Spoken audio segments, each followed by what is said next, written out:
الله.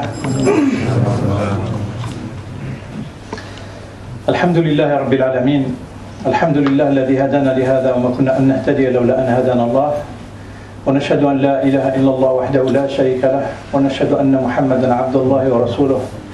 اللهم صل وسلم وبارك على نبينا محمد وعلى آله وصحبه أجمعين. أما بعد، إخوة الإيمان، نسأل الله تبارك وتعالى أن يجعل جمعنا هذا جمعا مرحوما، وتفرقنا من بعده تفرقا معصوما، ولا يدع فينا ولا معنا شقيا ولا محروما. موضوع يعني طرح لي في هذا الأسبوع عدة مرات، لهذا يعني قلت إن شاء الله نطرحه لبعضنا بعض ونتكلموا فيه. هو يخص صيام يوم السبت. يوم السبت. الكل يعني يتكلم، وكاين حديث موجود حديث يعني عن النبي صلى الله عليه وسلم، حديث رواه الترمذي وابن ماجه يعني عن عبد الله بن بسر عن أخته. قال رسول الله صلى الله عليه وسلم: لا يصومن أحدكم يوم السبت إلا فيما افترض الله. هذا حديث، نعم إخوة الإيمان، حديث يعني حسن، موش حديث ضعيف ولا، ولكن عندما الإنسان باش يتكلم في أمر ويقطع أمر لازم يكون عنده كل المعلومات. يعني ما يقدرش الإنسان يحكم على أمر من ناحية حديث واحد. وهل يعني واحد فينا يظن أن الرسول صلى الله عليه وسلم يعني يخطئ ولا يقول كلمة ويقول عكسها؟ لا، أبدا. الرسول صلى الله عليه وسلم يعني في أحاديث أخرى، حديث رواه البخاري ومسلم عن أبا هريرة رضي الله عنه، يقول الرسول صلى الله عليه وسلم: لا يصومن أحدكم الجمعة إلا إذا صام يوم قبله ويوم بعده. وإحنا فيه يعني حديث قاطع باللي لا يصومن أحدكم يوم السبت أبدا مطلق إلا في الفريضة، فريضة يعني في رمضان. هذا وش توجد فريضة الصيام إلا في رمضان. والرسول صلى الله عليه وسلم يعني يتكلم بحديث آخر عكس هذا؟ لا أبدا. وفي أحاديث أخرى يعني كلها من يعني الأحاديث الصحيحة. كان يوجد حديث يعني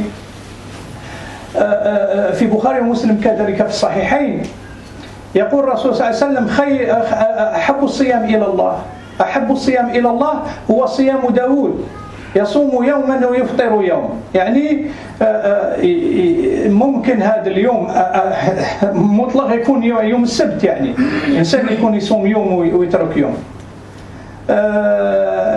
أمور أخرى، حديث آخر عندما الرسول صلى الله عليه وسلم، والحديث في البخاري، يعني عندما ذهب إلى جويرية رضي الله عنها وأرضاها زوجته، فوجدها صائمة يوم الجمعة، فقال لها: أصمت البارحة؟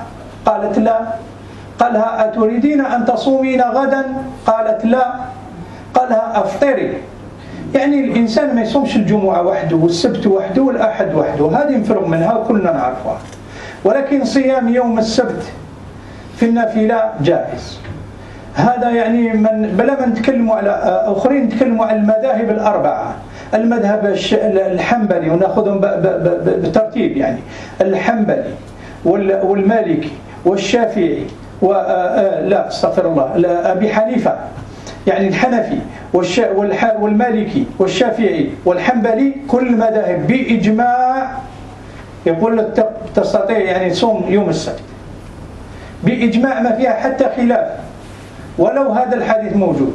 لأن يعني كما قال، وأنا شاطر في الرأي يعني ابن العثيمين في هذا الأمر خصوصا، قال: لا يخص هذا الحديث صيام الشرع. ما هو صيام الشرع؟ يعني الإنسان يصوم عرفة ويتاح لك عرفة بالسبت، تقول لهم: لا أنا نبدل ونصوم الأحد؟ لا أخي، يكون عاقل الإنسان، يعني المسلم، باش يعني نتكلم عن الناس اللي راهي يعني تتكلم وتطاول في الأحاديث وهما يعني بدون علم. والله شيء أمر صعيب جدا يعني الله سبحانه وتعالى يقول ولا تقف ما ليس لك به علم إن السمع والفؤاد والبصر كل أولئك كان عنه مسؤولا. راهي مسؤولية عظيمة أمام الله إخوة الإيمان. يعني والله إحنا باش ما الإنسان يتكلم بلفظ حتى يدير له 1000 حساب، وما ما عندي حتى يعني مركب نقص باش نقول ندير له 1000 حساب ونتحقق وكل شيء، لأن هذا الأمر صعيب أمام الله. موش اليوم رانا بعضنا بعض نخلطوا في الحديث ونتكلموا ونلغاو إلى آخره، ويوم غدا أمام الله يوم القيامة أنت تنتظر في رحمة الله. شكون اللي شاهدا عليك من دون الله؟ شكون؟ الرسول صلى الله عليه وسلم. وانت تقول يعني من قال عني ما ليس منه فليتبوأ مقعده من النار. اخوة الإيمان راه الأمر صعيب، الإنسان ما يتكلمش. إذا كان يتكلم على علم على دراية اللهم لك الحمد، وربي سبحانه يقول واسألوا أهل الذكر إن كنتم لا تعلمون. احنا دائما كنا يعني صغار نسألوا الإمام في أي أمر من الأمور، حتى في أمور الدنيا اللي تخصنا يعني، ونسأل الإمام بلا حرج. أنا ما عنديش يعني باش يكون في علمك أن الإنسان اللي يسأل راه يؤجر، عنده أجر الإنسان اللي يسأل على الدين تاعه.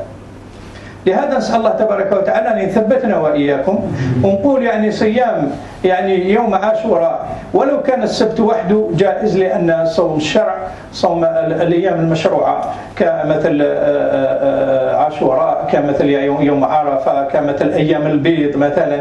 كان الرسول صلى الله عليه وسلم يصوم أيام البيض، وقالت عائشة بشهادة عائشة رضي الله عنها قالوا لها أي أيام كان يصومهم، يعني باش يشوفوا إذا كان السبت ولا. قالت له لا يختاروا في الأيام، طاحت أيام البيض بالسبت يصوم بالسبت.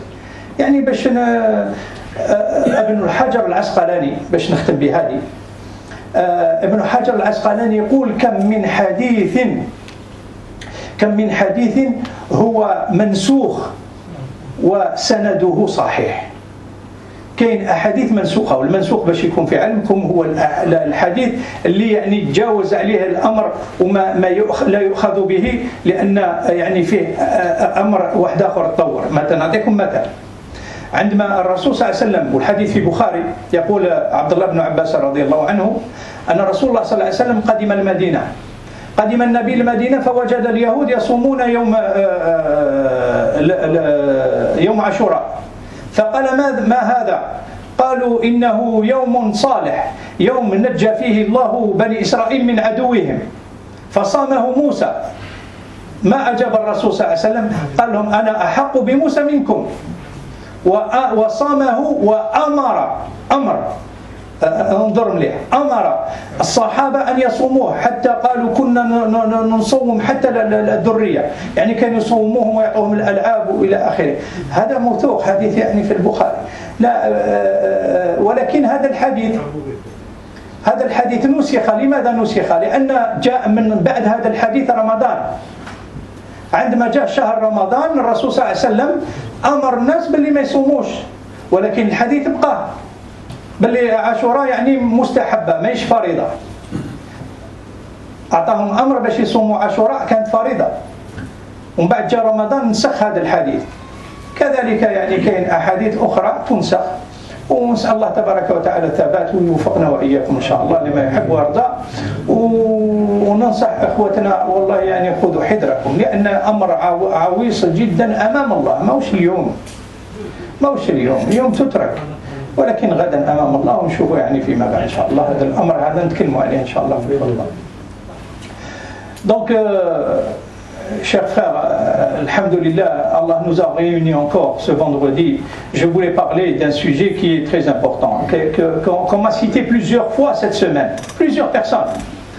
Et je voulais en parler parce que c'est très important d'éclaircir les choses. Il y a un hadith qui a été rapporté par Abdallah ibn Busr d'après sa sœur. Le hadith il a été rapporté par Tirmidhi, Ibn Majah, le problème ne se pose pas. Dans ce hadith, le prophète sallallahu alayhi wa sallam dit: on ne doit pas jeûner le samedi que si c'est un jeûne obligatoire. Le jeûne obligatoire, c'est que le ramadan, qu'on soit clair, net et précis. Il n'y a pas un autre jeûne obligatoire. Et le prophète sallallahu alayhi wa sallam, il a dit ça dans ce hadith, mais tel qu'on connaît le prophète sallallahu alayhi wa sallam, il ne parle pas dans le vide. Et on va l'expliquer pourquoi. c'est un hadith authentique, d'accord. Mais il y a une contradiction avec d'autres hadiths que le prophète sallallahu alayhi wa sallam a cités. Parmi les autres hadiths, le prophète sallallahu alayhi wa sallam, il y a un hadith notamment rapporté par Bukhari et Muslim qui dit, le prophète sallallahu alayhi wa sallam, il dit qu'il ne faut pas jeûner le vendredi, à moins le vendredi, à moins, laisse-moi finir le hadith, il ne faut pas jeûner le vendredi, sauf si vous jeûnez un jour avant et un jour après. Et un jour après le vendredi, c'est samedi. Voilà. Donc, dans un sens, il interdit complètement de jeûner le samedi, sauf si c'est Ramadan. Et dans un autre, il autorise. Le prophète sallallahu alayhi wa sallam ne peut pas faire ça. Il peut le faire dans une situation qu'on va voir tout à l'heure, Inch'Allah.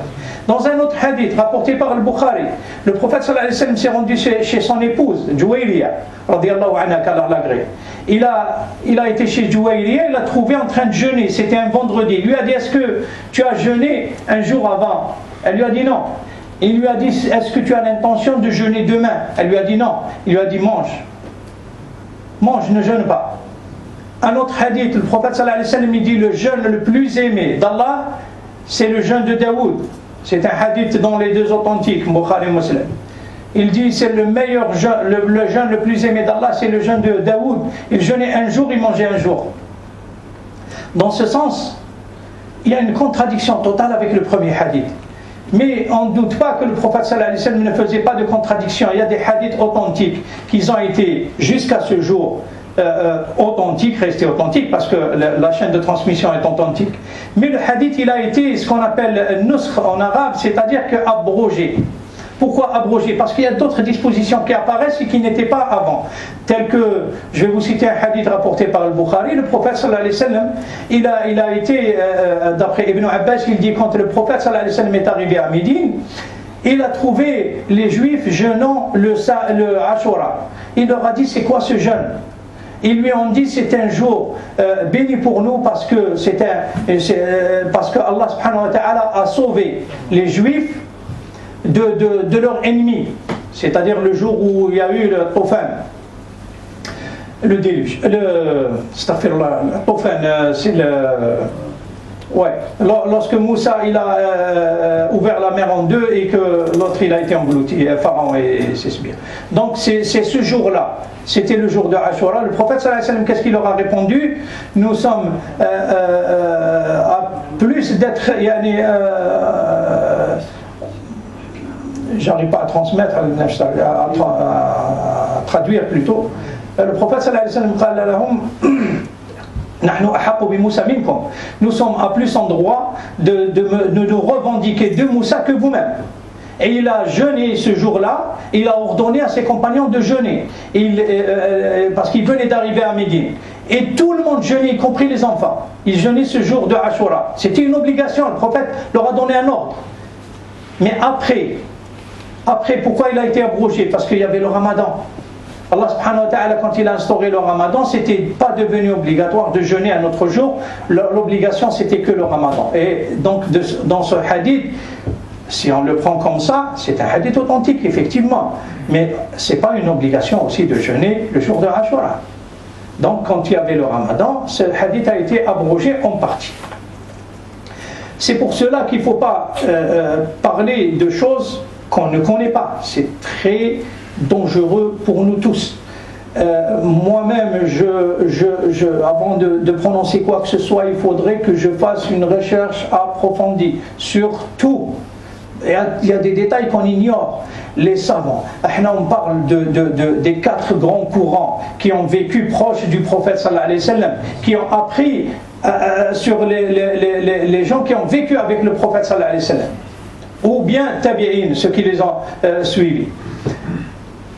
L'imam Abi Hanifa, l'école Hanafi, l'école Shafi'i, l'école Maliki, l'école Hanbali, toutes les écoles s'accordent à dire qu'on peut jeûner le samedi quand il y a un jeûne qui nous a été, qui est bénéfique pour nous, tel que légiféré, tel que le jour de Arafat, tel que les jours blancs, tel que Ashura, on est en plein dedans, c'est-à-dire celui qui a l'habitude de jeûner un jour, il jeûne un jour, il peut jeûner uniquement le samedi. toutes ces possibilités nous sont offertes. Pourquoi? Parce que Allah subhanahu wa ta'ala nous a autorisé à jeûner et qu'il y a des bénéfices pour nous dans ce jeûne qui est même durant ce samedi. Et ça, il n'y a aucune divergence entre les 4 grandes écoles de notre religion. Alhamdulillah, Ibn Hajar al-Asqalani, il a dit dans le Fath, il a dit concernant ce jeûne justement, concernant ce hadith, il a dit combien de hadiths sont abrogés alors que leur chaîne de transmission reste authentique. C'est vrai. C'est un hadith rapporté fidèlement. C'est-à-dire que la chaîne de transmission est authentique, mais le hadith en lui-même, il a été abrogé. C'est ce qu'a dit Abu Hajar al-Asqalani, et je prends l'avis c'est-à-dire que de notre époque, c'est Ibn al-Uthaymin, il dit que bien sûr qu'on peut jeûner si il s'agit de Ashura ou il s'agit d'un jour de jeûne d'une des journées qui nous sont bénéfiques, telles que le jour de Arafat et j'en passe, ou les jours blancs et j'en passe. Donc la finalité, c'est que, alhamdulillah, on peut jeûner le Ashura, on peut jeûner demain, Inch'Allah. Pour celui qui a jeûné aujourd'hui, Inch'Allah qu'Allah le récompense. Pour celui qui a l'intention de jeûner demain et uniquement demain, c'est possible aussi, Inch'Allah, qu'Allah accepte de nous et de vous. Inch'Allah, Rabbi taqabbal minna minkum, aqulu qawli hadha, astaghfirullah li wa lakum, astaghfiruh, innahu huwal ghafurur rahim.